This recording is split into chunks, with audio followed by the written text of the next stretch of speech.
হরে কৃষ্ণ। আজ 17ই আষাঢ় 1431 ও ইংরেজি 2রা জুলাই 2024 মঙ্গলবার একাদশী যোগিনী। এই যোগিনী একাদশীর দিন আমি শ্রীমদ্ ভাগবতম পাঠ করছি। আজ আমি পাঠ করছি শ্রীমদ্ ভাগবতমের 3য় স্কন্ধ 3য় অধ্যায় বৃন্দাবনের বাইরে। ভগবানের লীলা বিলাসের শ্লোক 26, 27 ও 28। অডিওর শুরুতে আমার সকল ভক্তিমতী মা ও ভক্তবৃন্দের শ্রীচরণে আমার দণ্ডবৎ প্রণাম জানিয়ে আমি আপনাদের কাছে প্রার্থনা করছি, আপনারা এই জীবনের পূর্ণতা ইউটিউব চ্যানেলটিকে সাবস্ক্রাইব করে অনেক দূর পৌঁছে দিন, যাতে সকল সনাতন হিন্দু ধর্মাবলম্বীর মানুষের কাছে এই জীবনের পূর্ণতা পৌঁছে যায় ভাগবতম উপহার দেওয়ার জন্য। নারায়ণ হে নারায়ণ, ভবভয়হরণম নারায়ণ, লক্ষ্মীকান্তম কমলনয়নম মঙ্গলচরণম নারায়ণ। শ্লোক 26।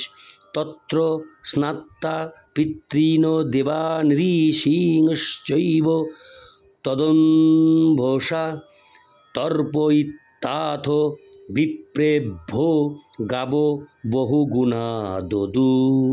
অনুবাদ: সেখানে গিয়ে তারা সকলে স্নান করেছিলেন এবং সেই তীর্থের জল দিয়ে পূর্বপুরুষ দেবতা ও ঋষিদের সন্তুষ্টি বিধানের জন্য তর্পণ করেছিলেন। তারপর তারা রাজকীয়ভাবে ব্রাহ্মণদের বহু গাভী দান করেছিলেন। তাৎপর্য: ভগবানের ভক্তদের মধ্যে বিভিন্ন স্তর রয়েছে, মুখ্যত নিত্যসিদ্ধ এবং সাধন সিদ্ধ। নিত্যসিদ্ধ ভক্তেরা ভগবানের ইচ্ছা অনুসারে কোনো বিশেষ উদ্দেশ্য সাধনের জন্য এই ধরাতলে অবতীর্ণ হলেও তারা কখনো জড় পরিবেশে অধঃপতিত হন না। সাধন সিদ্ধ ভক্তদের বদ্ধ জীবদের মধ্য থেকে মনোনয়ন করা হয়। সাধন সিদ্ধ ভক্তেরাও আবার মিশ্র ও শুদ্ধ এই দুই ভাগে বিভক্ত। মিশ্র ভক্তেরা কখনো কখনো সকাম কর্মে উৎসাহশীল হন অথবা মনোধর্ম প্রসূত জ্ঞানের প্রতি আসক্ত হন। শুদ্ধ ভক্তেরা সমস্ত মিশ্রণ থেকে মুক্ত এবং তারা তাদের অবস্থা ও পরিস্থিতি নির্বিশেষে সর্বতোভাবে ভগবানের সেবায় মগ্ন থাকেন। ভগবানের শুদ্ধ ভক্তেরা কখনো ভগবানের সেবা ত্যাগ করে তীর্থ ভ্রমণে উৎসাহী হন না। এই যুগে একজন মহান ভগবদ ভক্ত ছিল নরোত্তম দাস ঠাকুর গেয়েছেন: তীর্থযাত্রা পরিশ্রম বৃথাই কেবল মনের ভ্রম, সর্বসিদ্ধি গোবিন্দচরণ।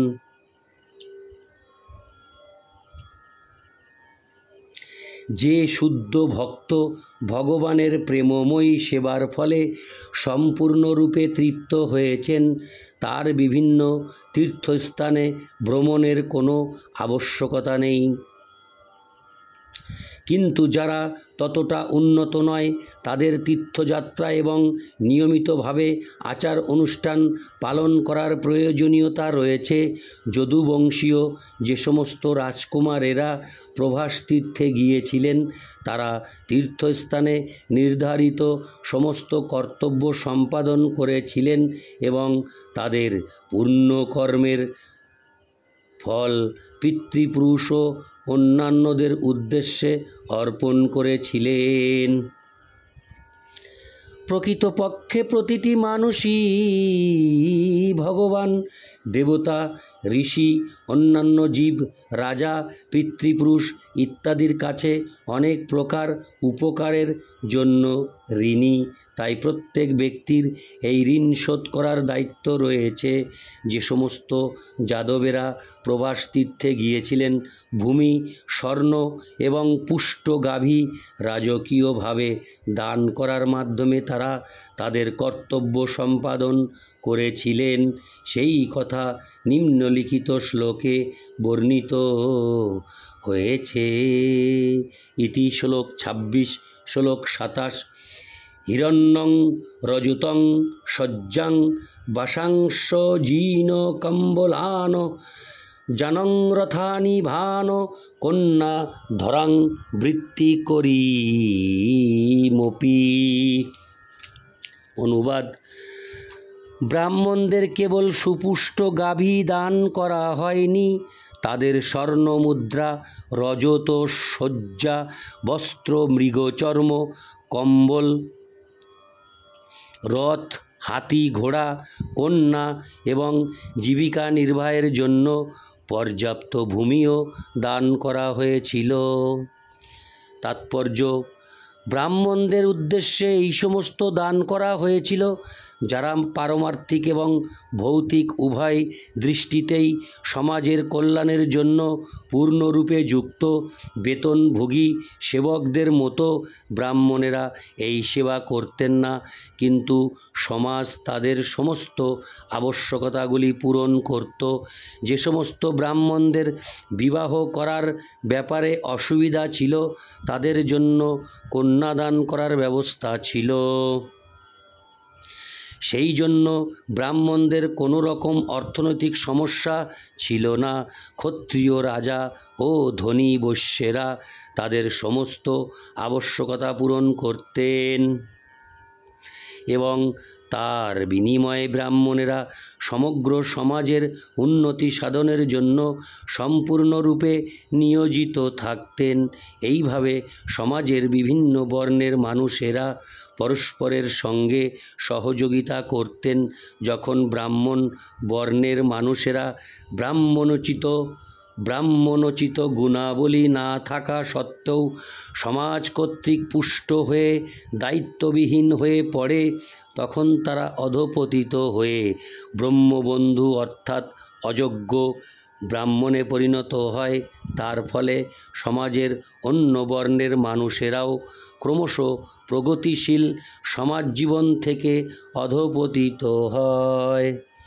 ভগবদ্গীতার বর্ণনা অনুসারে ভগবান গুণ কর্ম অনুসারে 4টি বর্ণ সৃষ্টি করেছেন, জন্ম অনুসারে করেননি, যা বর্তমান অধঃপতিত সমাজ ভ্রান্তভাবে দাবি করে। ইতি শ্লোক 27। অন্নং চরুরসং তেভ্যো দত্তা ভগবদর্পণম গোবিপ্রার্থা সব সুরা প্রণেমুর্ভুবি মূর্ধভি। তারপর তারা সেই সমস্ত ব্রাহ্মণদের ভগবানকে নিবেদিত অত্যন্ত সুস্বাদু খাদ্যদ্রব্য নিবেদন করে। মস্তক দ্বারা ভূমি স্পর্শ করে তাদের প্রণাম করেছিলেন। সেই সমস্ত যাদবেরা গাভী এবং ব্রাহ্মণদের রক্ষা করার মাধ্যমে পরিপূর্ণ আদর্শ জীবনযাপন করেছিলেন। তাৎপর্য: প্রবাস তীর্থে যদুবংশীয়েরা যেভাবে আচরণ করেছিলেন তা ছিল অতি উন্নত, সংস্কৃতি সম্পন্ন এবং মানব জীবনের পূর্ণতার আদর্শ। মানব জীবনের পূর্ণতা লাভ হয় 3টি আদর্শ অনুসরণ করার ফলে: গোরক্ষা, ব্রহ্মণ্য সংস্কৃতির পালন এবং সর্বোপরি ভগবানের শুদ্ধ ভক্ত হওয়া। ভগবানের শুদ্ধ ভক্ত না হলে মানব জীবনের পূর্ণতা সাধিত হয় না। মানব জীবনের পূর্ণতা হচ্ছে চিৎ জগতে উন্নীত হওয়া, যেখানে জন্ম নেই, মৃত্যু নেই, জরা নেই এবং ব্যাধিও নেই। এটি হচ্ছে মানব জীবনের পূর্ণতার সর্বোচ্চ লক্ষ্য। এই লক্ষ্য ব্যতীত তথাকথিত সুখ স্বাচ্ছন্দ্য বিধানের যত রকম জাগতিক উন্নতি সাধন করা হোক না কেন, তা কেবল মানব জীবনের ব্যর্থতাই আনায়ন করবে।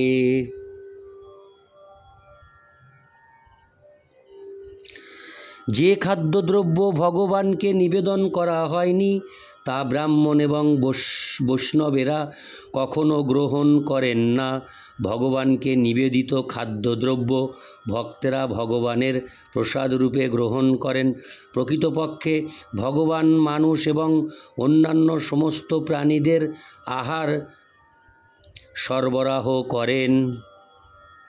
মানুষকে সবসময় সচেতন থাকতে হবে যে খাদ্যশস্য, শাকসবজি, দুধ, জল ইত্যাদি জীবনের সমস্ত মুখ্য প্রয়োজনগুলি ভগবান সরবরাহ করছেন এবং এই সমস্ত খাদ্যদ্রব্য কোনো বৈজ্ঞানিক অথবা জড়বাদী তাদের গবেষণাগারে অথবা কলকারখানায় তৈরি করতে পারে না। বুদ্ধিমান শ্রেণীর মানুষদের বলা হয় ব্রাহ্মণ এবং যারা পরম সত্যকে তার পরম সবিশেষ রূপে উপলব্ধি করেছেন তাদের বলা হয় বৈষ্ণব। এই দুই শ্রেণীর মানুষেরাই যজ্ঞের অবশিষ্ট খাদ্য গ্রহণ করেন। যজ্ঞের চরম উদ্দেশ্য হচ্ছে যজ্ঞপুরুষ বিষ্ণুর সন্তুষ্টি বিধান করা। ভগবদ্গীতায় 3:13 বলা হয়েছে যে যিনি যজ্ঞের অবশিষ্ট খাদ্যদ্রব্য আহার করেন তিনি সমস্ত পাপ থেকে মুক্ত হন।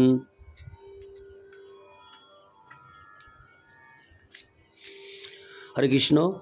আর যারা নিজের দেহ ধারণের জন্য খাদ্যদ্রব্য রন্ধন করে আহার করে তারা সব রকম পাপ আহার করে, যার ফলে তারা দুঃখ ভোগ করে। প্রভাস তীর্থে যাদবেরা ব্রাহ্মণদের জন্য যে আহার্য তৈরি করেছিলেন তা সব পরমেশ্বর ভগবান শ্রীকৃষ্ণকে নিবেদন করা হয়েছিল। হরে কৃষ্ণ। মস্তক দ্বারা ভূমি স্পর্শ করে যাদবেরা তাদের প্রণতি নিবেদন করেছিলেন। সমাজের বিভিন্ন বর্ণের মানুষদের সেবায় পূর্ণ সহযোগিতার মাধ্যমে যাদব অথবা বৈদিক সংস্কৃতির অনুগামী দিব্য জ্ঞানের আলোকপ্রাপ্ত যে কোনো পরিবারের সদস্যদের মানব জীবনের সার্থকতা সম্পাদনের শিক্ষা দেওয়া হয়। এখানে উরু রসম শব্দটিও তাৎপর্যপূর্ণ। শস্য, শাকসবজি এবং দুধের দ্বারা শত শত সুস্বাদু খাদ্য সামগ্রী প্রস্তুত করা যায়। এই সমস্ত খাদ্যদ্রব্য সাত্ত্বিক এবং তাই সেগুলি পরমেশ্বর ভগবানকে নিবেদন করা যায়। ভগবদ্গীতায় 9:26 উল্লেখ করা হয়েছে যে পূর্ণ ভক্তি সহকারে নিবেদিত ফল, ফুল, পাতা ও জল ভগবান গ্রহণ করেন। ভক্তি হচ্ছে ভগবানকে নিবেদন করার একমাত্র মানদণ্ড। ভগবান প্রতিশ্রুতি দিয়েছেন যে ভক্ত কর্তৃক নিবেদিত এই প্রকার খাদ্যদ্রব্য তিনি অবশ্যই গ্রহণ করেন। অতএব সর্বতোভাবে বিচার করে দেখা যায় যে যাদবেরা ছিলেন পূর্ণরূপে শিক্ষিত সভ্য ব্যক্তি এবং তারা যে ব্রাহ্মণ ঋষিগণ কর্তৃক অভিশপ্ত হয়েছিলেন তা কেবল ভগবানেরই ইচ্ছার ফলে। এই সমগ্র ঘটনাটি সকলকে সাবধান করে দেয় যে ব্রাহ্মণ এবং বৈষ্ণবদের সঙ্গে কখনো অনুচিত বা লঘু আচরণ করা উচিত নয়। ইতি শ্রীমদ্ভাগবতের তৃতীয় স্কন্দের বৃন্দাবনের বাহিরে ভগবানের লীলাবিলাস নামক তৃতীয় অধ্যায়ের ভক্তি বেদান্ত তাৎপর্য সমাপ্তম। শ্লোক 28-এর সাথে সাথে শেষ হয়ে গেল তৃতীয় স্কন্দের তৃতীয় অধ্যায়। আমরা আগামীতে চলে যাব তৃতীয় স্কন্দের চতুর্থ অধ্যায়ে। ততক্ষণে সকলের সুস্বাস্থ্য কামনা করে এখানেই আমার অডিও পাঠ শেষ করছি। নারায়ণ হে নারায়ণ ভবভয়হরণম নারায়ণ। হরে কৃষ্ণ, জয় রাধে রাধে গোবিন্দ, জয় রাধে শ্যাম, হরি বল।